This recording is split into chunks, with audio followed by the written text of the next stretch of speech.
Hello everyone, my name is Amol Wagnade. So today we will discuss about topic of life cycle of object. This is the original video. So we will first discuss life cycle of object. Cycle of object in Java is a previous tutorial. We learn declaration, initialization of objects in Java. Now we will discuss life cycle of object. We should know how objects are born, live, their life and they die at the end. There are following steps comes in life cycle of a object in Java. They are as follows. First is the creation of a class file on disk. As you know that Java programs runs on Java virtual machine, that is JVM.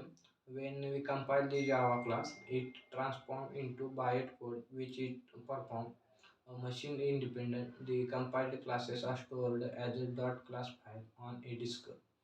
Then step second, loading .class file into memory. After that, the Java runtime finds out the class on disk. That is form of .class file. Java loader loads that class memory, and then Java runtime it into memory. Then step third, looking for initialized the static members of a class. Now Java looks for all initialized class such as static method, static field, and static block. You always remember that all the static member of a class do not belong to any particular instance of a class. It belongs to class itself and it's shared by all objects created from the class. Then step 4, ways to initialize class in Java. A class can be initialized in two ways in Java. That is a static field or static method of class.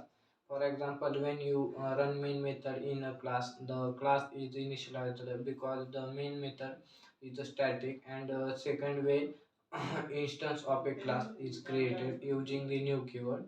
The class is initialized. Step fifth is allocation of memory for object and reference variable. In stage 5, Java allocate the memory on the heap for the object and memory and the stack for object reference variable. Then step 6 is a calling of constructor of a class. After allocating the memory, JVM calls constructor of a class, which is like the method, but it is called only once when object is created. Thus, the object lives its life and providing access to field and methods whatever we want and need to access them.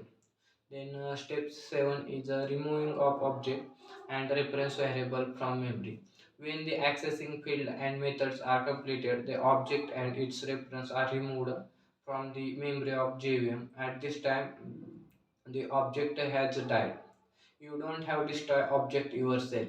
Actually, when the object is no longer in use, Java runtime calls the garbage collector to destroy all objects. Thus objects are born, lives and die. Hope that this tutorial will cover all important points related life cycle of object. Then how objects are born, live and there and their die at end. The next we will discuss how to object is created. When we create a new object, automatic one constructor is generated, that is a default constructor.